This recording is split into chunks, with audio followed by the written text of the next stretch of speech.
মৃত ব্যক্তিরা কিভাবে বুঝতে পারে যে তারা মারা গেছে? প্রথমত, মৃত ব্যক্তিরা বুঝতে পারে না যে সে মারা গেছে। মৃত ব্যক্তির মৃত্যুর পরে আত্মীয় স্বজনের কান্নাকাটি, গোসল দেওয়া, কাফন পরানো ইত্যাদি, এমনকি তাকে কবর দেওয়ার আগ পর্যন্ত সে মনে করে মৃত্যুর স্বপ্ন দেখছে। এমন অবস্থায় সে চিৎকার করে সাহায্যের জন্য বা তার স্বপ্ন ভাঙানোর জন্য। কিন্তু আফসোস, এই চিৎকার বা আর্তনাদ অন্য কেউ শুনতে পায় না। যখন সবাই দাফনের কাজ সম্পন্ন করে বিদায় নেয়, মৃত ব্যক্তি একা হয়ে যায়।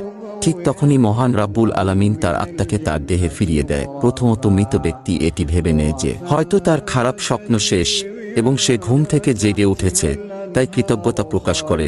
এরপর সে তার শরীর স্পর্শ করতে থাকে, যা কিনা সবেমাত্র দাফন করা হয়েছে। তখন সে অবাক হয়ে প্রশ্ন করে, আমার জামা কোথায়? তারপর তিনি বলেন, আমি কোথায়? এই স্থানটি কোথায়?